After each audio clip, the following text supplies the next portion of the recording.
often the biggest worry for the family is who's going to take care of my daughter. From every single point of view, like who's going to take care of my daughter. And what happened is, especially if a family is very, very poor, the concern is that, okay, where do we put our money? Like, do we invest in our son's education or is it in our daughter's education? And often in times, usually it's the boy that gets all the education and attention, and women are seen more like a financial burden, I would say. And they're given out in marriages, like at a very young age. Their job is not to, work. It's not to study. Like their sole purpose is really to be a housewife and mother, take care of the family. Welcome to International Love Story, the podcast about intercultural relationships. My name is Christina, and in today's podcast episode, I'm going to welcome Urmi. Urmi is Italian by birth, Hungarian by blood. She lives in Canada right now. She's a self-published author. She's a YouTuber. She is a blogger, and I'm so honored to have her here today. The topic we're going to talk about is also a topic that has been part of many podcast episodes already. And the topic we're going to talk about today is arranged marriage. So thank you so much for being here today, Urmi. I am so happy to have this conversation with you today because, as mentioned in our little pre-session we just had, it's so much different to the Western culture, and I can't wait to learn more about it, but especially to learn more about how you are perceiving it and what you would like to share with us today. To start, I've introduced you a little bit already, but I'm sure there's so much more to talk about, and I'd love to know a little bit more about you. Who are you? What are you doing? Tell us all about you. Yes, I live in Canada. However, I was born and raised in Italy. My parents are from Bangladesh, and I consider myself a third culture kid. I have a couple of different cultures that have influenced my identity and who I am today as a person. And definitely there's a mix of Western and Eastern influences in me. I work in the financial sector. However, I do have other passions. I have self-published a book. I'm a speaker. I have a blog. I have a YouTube channel, and I'm a very big advocate of women's empowerment. And I am currently out of an organization called Women in Leadership, which is based in Canada.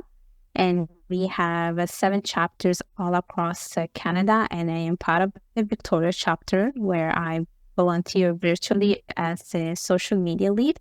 And my job as a social media lead is to promote as much as possible all the events that our organization offers and organizes for the women out there who want to basically upgrade their skills, climb the corporate ladder. They just want to improve, the other skills that they need for the job. What makes you so passionate about empowerment? It sounds like you are dedicating a big piece of your time towards that as well, and that definitely also shows in your YouTube channel, like the content you are sharing and the free content you are sharing in order to help others to make the next step, like the next step forward, if it's personal growth or professional growth. And I think that's very interesting. So I would like to know a little bit more about what brought you exactly to what you're doing now. I think it was just my desire and drive and motivation to do a lot of things. And I am naturally very curious as a person. I like to follow my curiosity when something sparks my interest. And at some point in my life, I was like, you know what, I think I have a lot to offer. So I want to start from somewhere. And so it really started by one step at a time. Like we was with YouTube channel, and I was like, you know what, I want to work on my public speaking skills, my interviewing skills. So let me just start interviewing people. I'm very passionate about learning languages, and I like to learn as many languages as I can. And then I'm currently working on my Spanish. And I know you live in Argentina, so I'm working on my Spanish, and that's something that I am also very passionate about. I firmly believe in the power of self-investing, and I do like to dedicate a lot of my time in just improving myself. So I do have a blog, and again, I use that as a tool to like work on my writing skills, to share my knowledge to other people. And the desire to volunteer and support causes like women's empowerment was just born from the fact that I've seen how it was in my household or how it was in my life as I was growing up, especially because of the South Asian influence that I have. And I've seen how, women are often like neglected and they're not given the proper tools, they're not educated properly. So because of that, I want to change that view basically.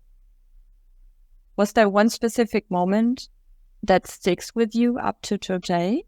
I would say there are a lot of them actually. That there are a lot of moments that stick to my mind. But I went a couple of times to Bangladesh, and I have also read books, and I also had like conversation with other people. And one of the things that I've seen and witnessed is that when a family has, let's say, a daughter and a son, often the biggest worry for the family is who's going to take care of my daughter. From a financial point of view, from every single point of view, like who's going to take care of my daughter. And what happened is, especially if a family is very, very poor, the concern is that, okay, where do we put our money? Like, do we invest in our son's education or is it in our daughter's education? And often in times, it's the boy that gets all the education and attention, and women are seen more like a financial burden, I would say. And they're given out in marriages, like at a very young age. Their job is not to, work. It's not to study. Like their sole purpose is really to be a housewife and mother, take care of the family. And I've seen that, and it's a sad reality, I have to say, because in Bangladesh, there is such thing as child marriage, and which basically it's when a girl at a very young age, she basically gets married to someone. And what I mean by young, it could be like 13, 14 years old. And unfortunately, it's because of the circumstances where you see that, family cannot support everyone. So we just have to get rid of someone, and usually it's the girl. I know that, for example, arranged marriage is a big part of the Indian culture. I do have some insights based on the conversation I had in the past on how it works, that nowadays it's more like matchmaking. It's more like, at least in India, based on the profession, on your income, on your family status. But if I think about a 13 or 14-year-old girl forced to get married, and this is what's happening, and living her life that only just began with someone she doesn't even know, this is just heartbreaking. This is just heartbreaking. Solely for the reason to, yes, it's just sad to get rid of one more person in the household, depending on the circumstances the family is living in, obviously, as well. But this is still part of our world. That really breaks my heart, because I can only imagine how it's affecting a young soul. It's a kid, like not fully developed and not aware of what she's getting into. Right. And there are organizations that are fighting against child marriage, but it's just sad that there are situations like that where, families, they're just finding a way to, actually to get rid of their daughter because it's too much of a burden. They don't see her as the breadwinner. So there are these type of concerns.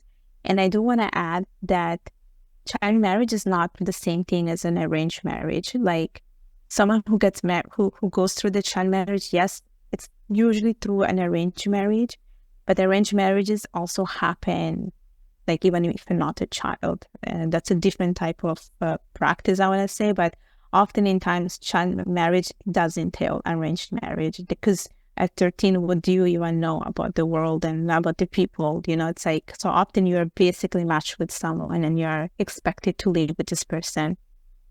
Do you see a change when it comes to that? I mean, it sounds like you're pretty much involved in this topic. Again, I don't have any words for that, because just thinking about it makes me mad and sad at the same time. But Is there a way to fight it? What can you actually do, or what is there to do to move into another direction, to educate and to change the world at least a little bit when it comes to this specific aspect? So there are, of course, like organizations that are fighting child marriages, and what they do is that they educate these girls. Like these girls are part of a school, they get the education, they're mentored, they learn about basic things, they learn how to get a job, they learn about self-defense. So there are definitely organizations helping these girls being out of this system. But of course, families were a bit more conservative. They tend to take away these girls from these schools because they don't want them to be influenced and they don't want them to change. So it's a little bit of like, you have to fight for it. You definitely have to fight for it, because I think in some countries like Bangladesh, even in India and Pakistan, things have not, in certain aspects, things have evolved, and in some other aspects, they haven't. And so it's a little bit, it's a difficult change, definitely, and definitely takes time. I do see that there are a lot more organizations helping out and trying to, fight child marriages, but I do know personally people who got married through a child marriage. So they're no longer part of it. Like, I mean, they did get out of this marriage, but I do know people that got married as a very young kid. So it's not that you think it's a far path. It's something that it's also nearby if I got to know them. How are those women directly doing nowadays after experiencing such, again, no words for this, but horrible thing, getting married to someone in a very young age? Yeah, definitely some of the women that I have met are doing much better right now. Of course, they know that, when you get married at such a young age, what is it that you actually know about the society, about the world? What do you know? Like, do you even know basic things to cook, to take care of the family, and so forth? They definitely became much more independent. They have learned how to live on their own. And some of them, they did get remarried, but it's been something of their choice. Like, they have chosen who they wanted to marry. Like, it wasn't forced to them. So definitely things have evolved. And I think they're doing the same thing with the next generation, educating their daughters not to fall into this type of traps. So it's I'm happy that there is this sort of like chain where, okay, it happened to me, but I don't want this to happen to my daughter, things like that. So people are actually taking the time to educate their girls and to invest their time. And I don't want them to commit the same mistake. And of course, I feel like it's easier in a way if you live in the Western society. But of course, if you live like in those countries, I think, the mentality is still very persistent. You do have a community which is very big. And of course, you get influenced. But I think sometimes it's like slightly easier when you're outside. But I can tell you that the people that I have met, they actually live in the Western society. So it's not that, okay, it's like any better. I've seen it. You've just mentioned that obviously forced marriage is not the same as arranged marriage. Mm-hmm. And I mentioned that I met couples, individuals that are also quite passionate when it comes to the aspect of, in that case, arranged marriage.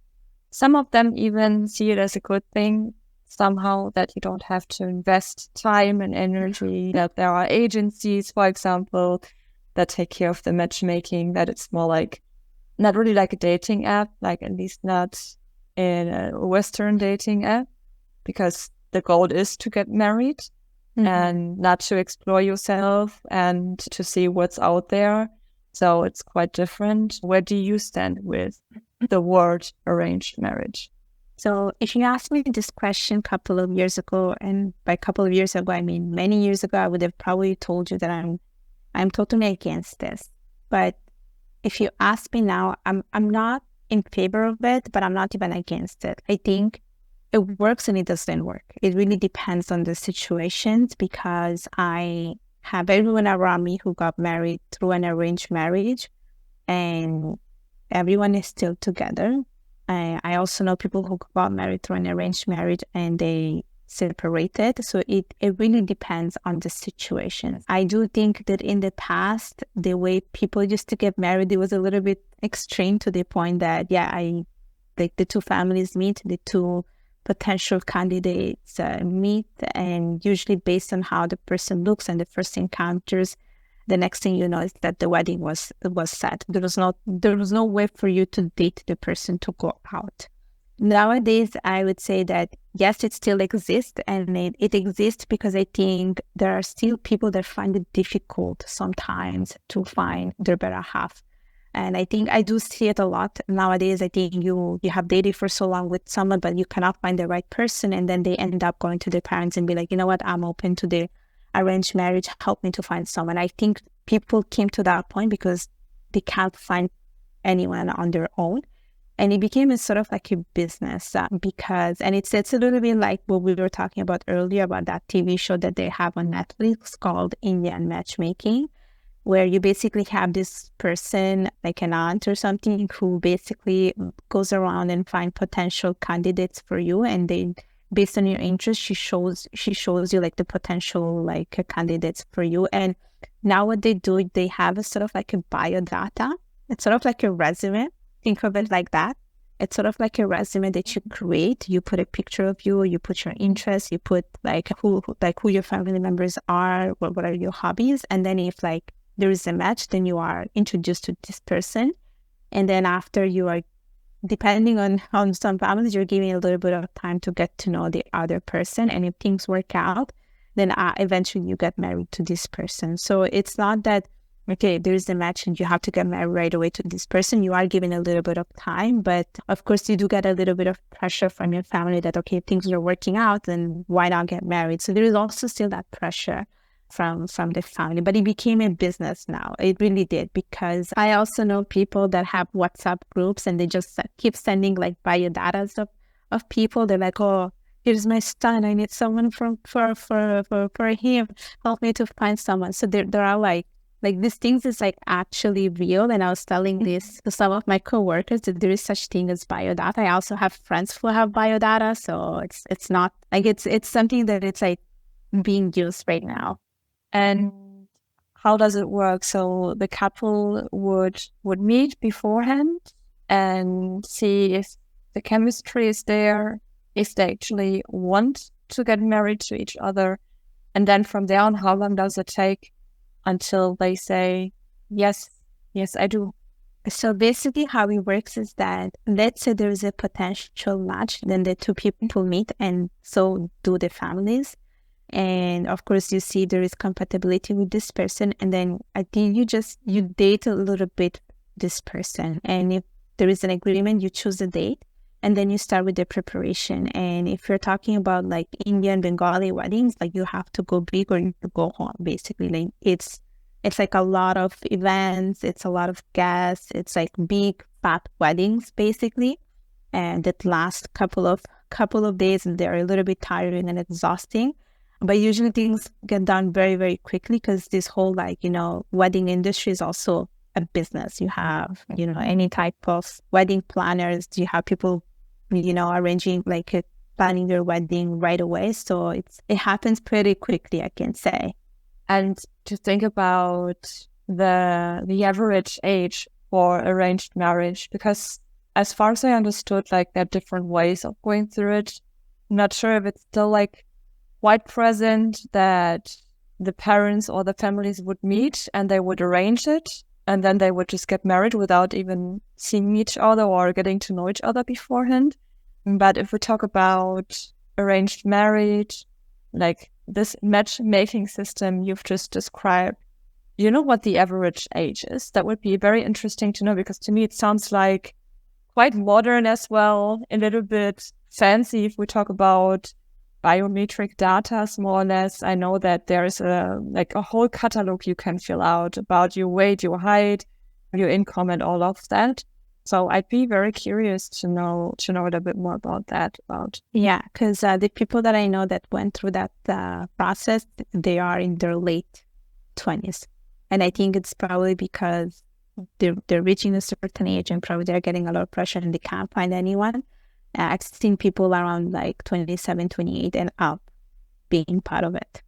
So they're really specialized on a specific group of people.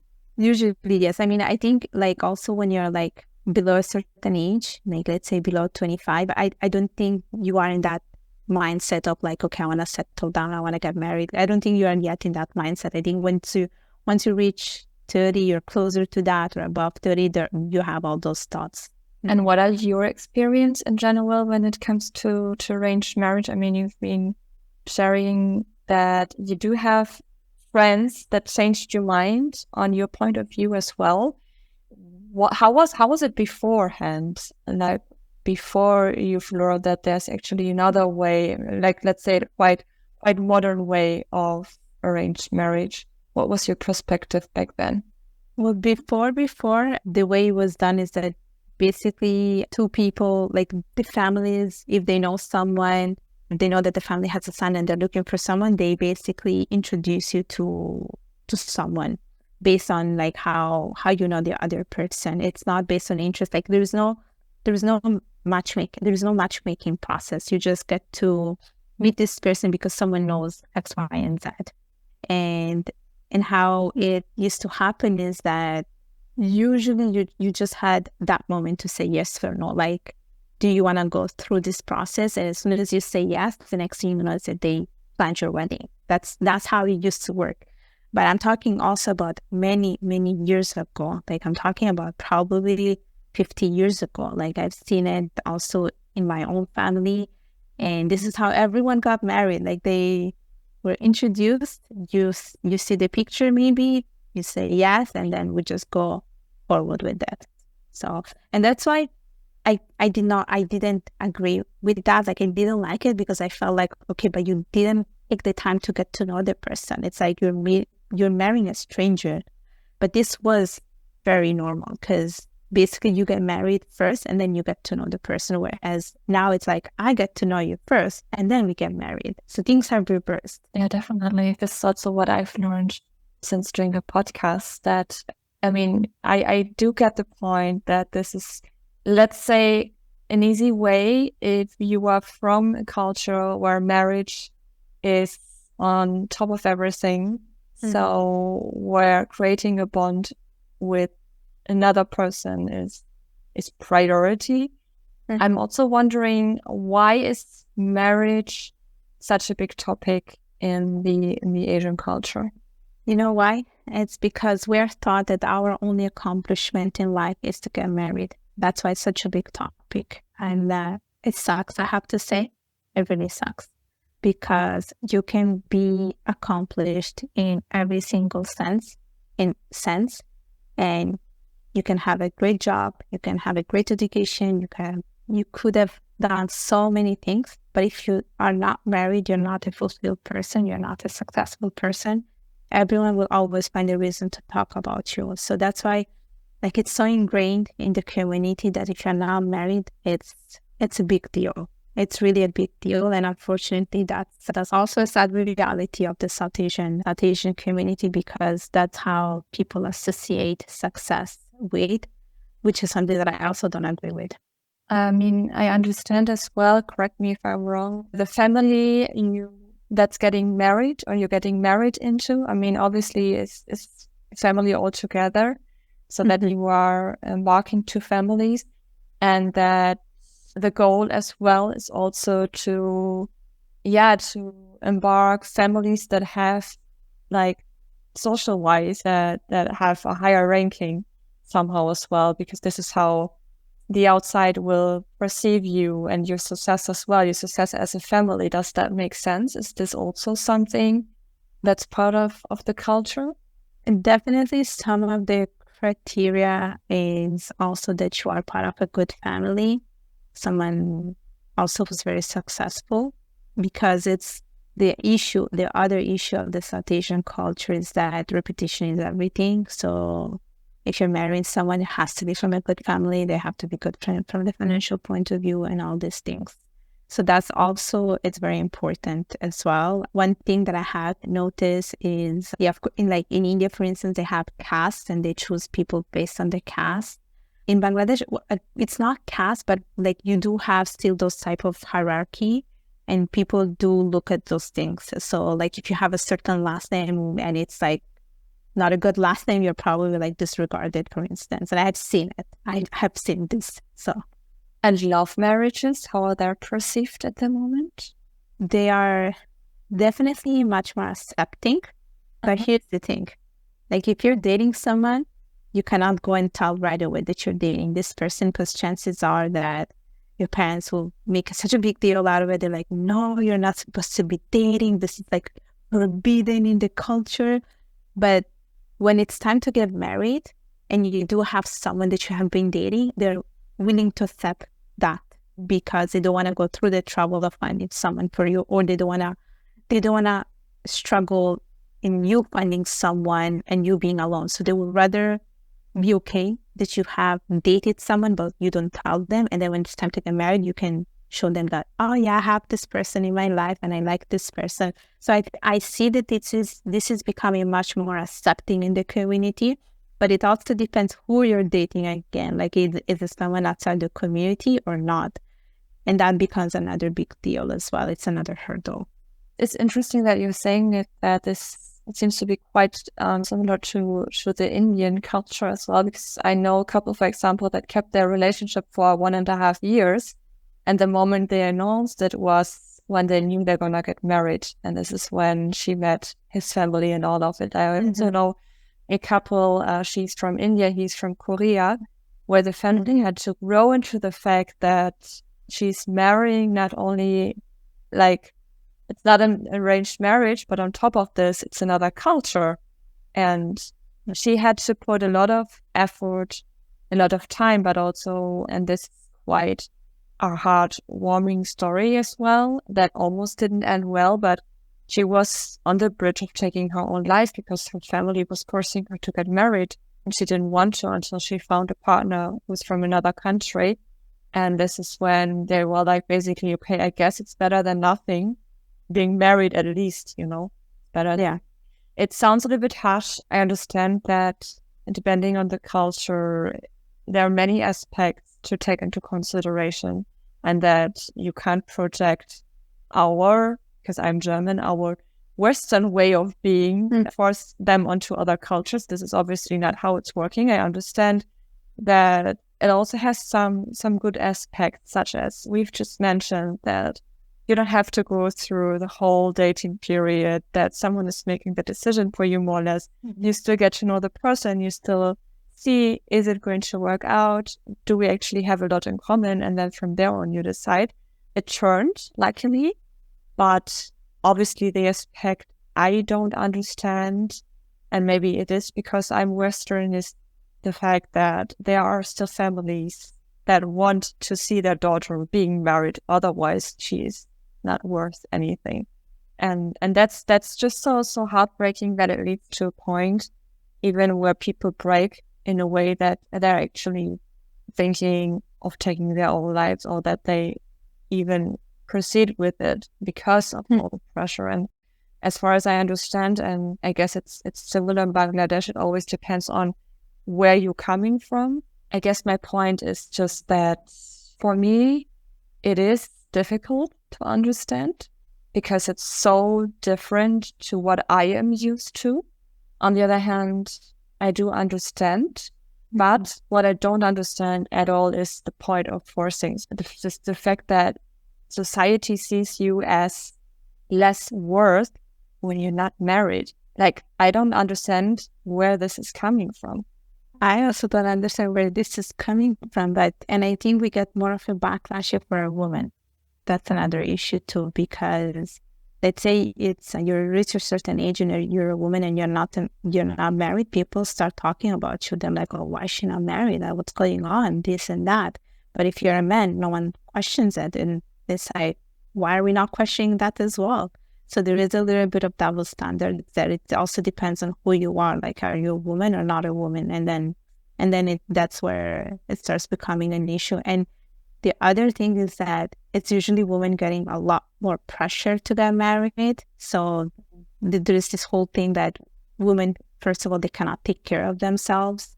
We absolutely need someone in our life. We absolutely need men to take care of us. And I'm not saying it's wrong. I'm not saying, no, this is not how it's supposed to be. But I think the fundamental teaching should be that as women, we can take care of ourselves, and that whoever we want to have next to us, it's a plus for us, and it's not a need for us. It's like, yeah, this person is making our life better, but I'm still fine without. There is this whole notion that you're not complete without a man. You cannot be self-sufficient without a man. So this is where all of this is coming from. And unfortunately, it's just because in a lot of the society, especially even in the Western one, I'm pretty sure it's like women are seen as the weaker gender. Unfortunately, we can't do anything without men. And it has been always like that. And it's something that you also see a lot in the South Asian community. And this is why a lot of women, they just get so much pressure to get married. And if let's say you reach a certain age and no one wants to get married to you, they start saying, oh, no one will take you when you reach a certain age. Even though I don't think that by a certain age we have to be married. I do think that love can come anytime. You can get married at any age. It's just that for many, there is a timeline that you have to follow. May I ask you quite a personal question?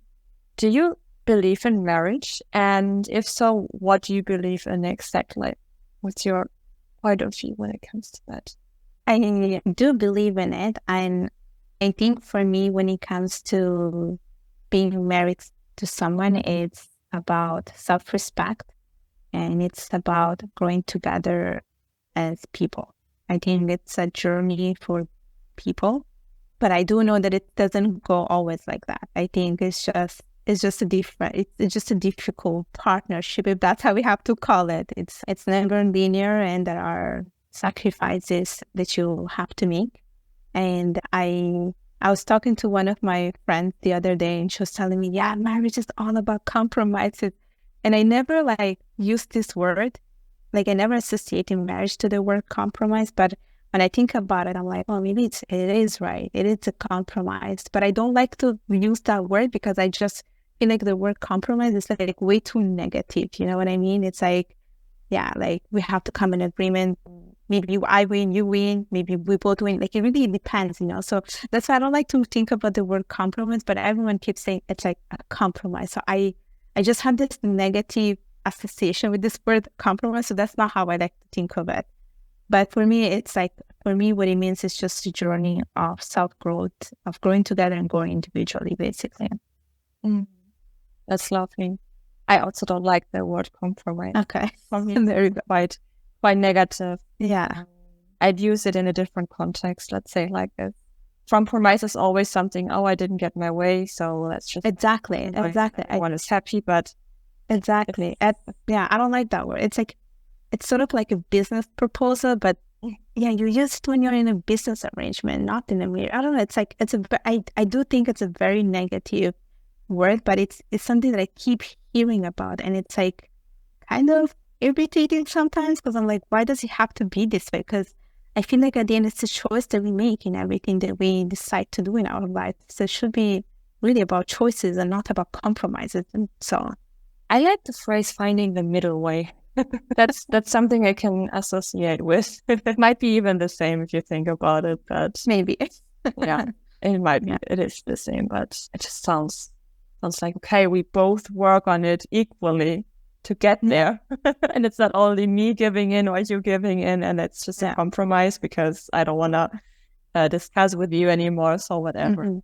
Yes, thank you for that, for being so honest. And as mentioned, I do have a point of view as well on the whole arranged marriage topic. I see it quite similar to what you've just shared.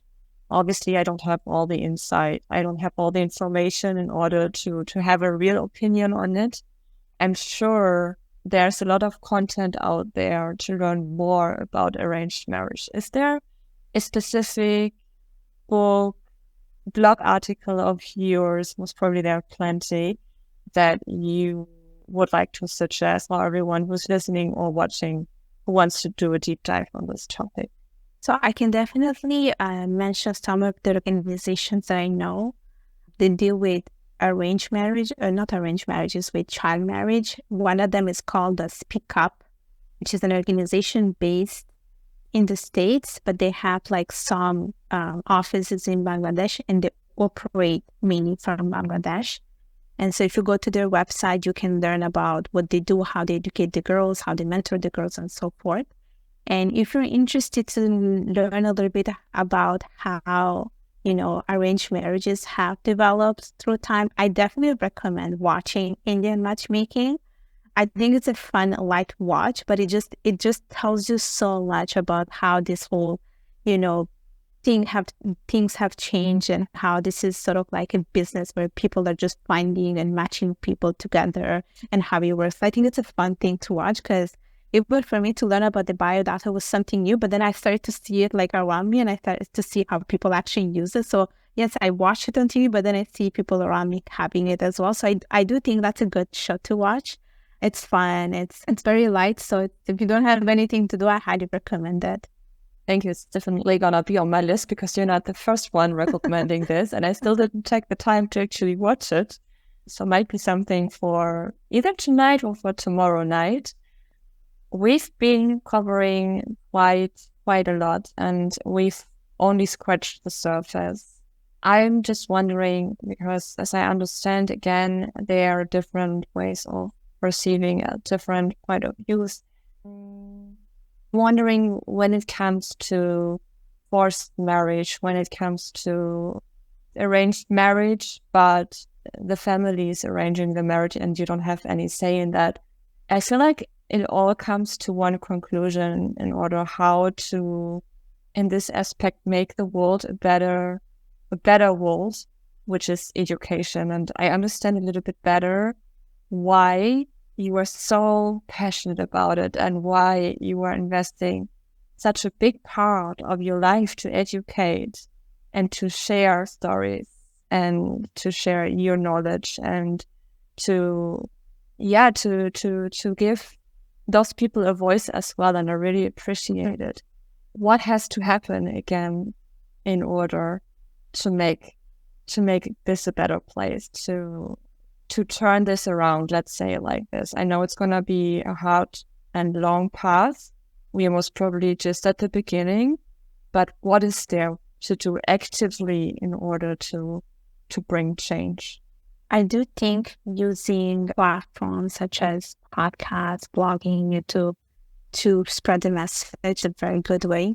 I definitely agree on that. I definitely think that being actively involved in organizations that are dedicated to fight all of this is also very important to do, and definitely have open conversations with people about these things. I think it's only when you educate other people that you are able to implement the change. So just keep spreading the message around you, around the community. I think that those are some of the things that someone can do. Thank you so much for sharing so much insight. And that's somehow your personal experience and your point of view. I really appreciate it. Is there anything else you would like to share with everyone who's watching and are listening? No, really. Just go and check some of those the resources that I have shared, so you can learn a little bit about what we have discussed today. I will definitely link everything in the side notes, as well as in the YouTube video description, as well as your contact details. So for everyone who wants to learn a little bit more about you, I'm going to link your YouTube channel. I'm going to link your blog post as well, and also the organization we've been talking about. If there's anything else I can link, just send it to me, and everyone who's watching and or listening can find it there as well. Again, I am so thankful and so grateful that we're having this conversation, or that we had this conversation, because again, the topic of arranged marriage is something that came up in quite a few podcast episodes. I was able to gather some insights on how it feels like, positive feedback, but also, as mentioned, the one example of the girl that had to deal, unfortunately, with depressions, where meeting her nowadays husband, so nowadays they're married, was basically, her way out of it. So I kind of have an idea on what it can do with you as a person. And the fact that your family is constantly pressuring you as older you get until the point where you break down. So as everything, it has two sides. What does not have two sides? And I just want to make this clear, and everyone who's watching and listening for sure can agree with me and with us, is the topic of forced marriage, of child marriage.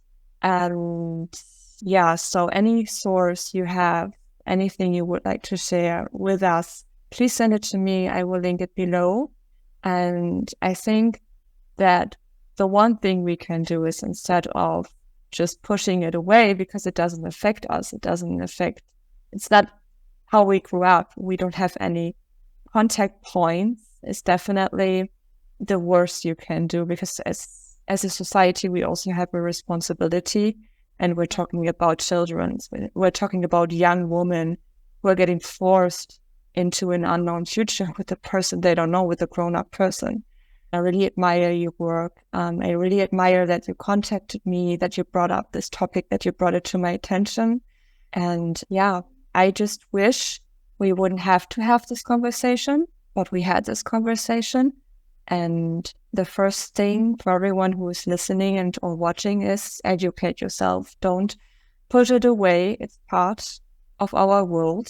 And there's actually something we can do against it, which is, first of all, read about it, educate yourself, and then consider to actively help by spreading the word and also donating or whatever there is that's within your reach, within your budget.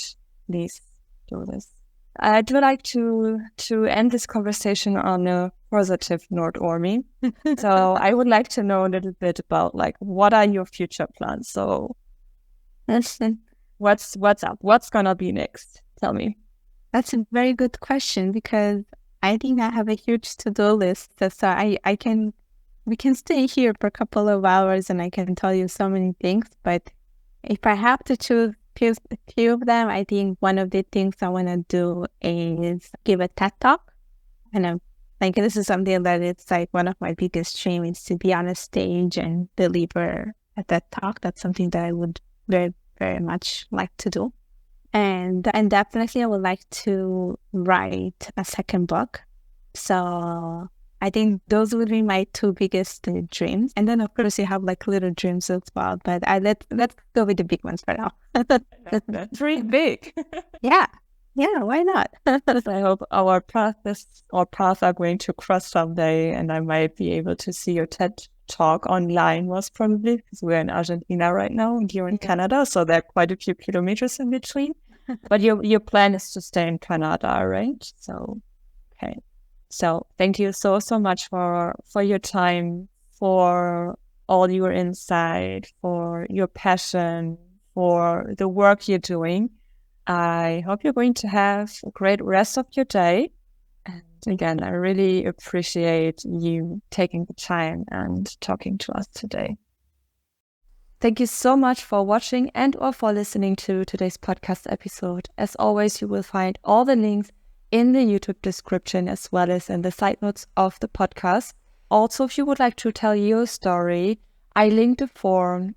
So just describe how you guys met, what it is you would like to talk about, and maybe we're going to sit down and you're going to tell your story, whatever topic there is you would like to talk about. Another news I would like to share with you, I am going to start my first program. This program is for women who are about to move or who moved abroad for love and who are struggling to adapt. It's called Love and Connection Across Cultures. I also link it in the side note of the podcast as well as in the YouTube description. If you moved and you still struggle to adapt, or if you're about to move abroad and you would like to prepare yourself for the big move, if you do have any other questions, please feel free to contact me. I'm here. And yeah, with this being said, have a lovely morning, have a lovely afternoon, have a lovely evening, wherever you are right now. And please take care. Bye.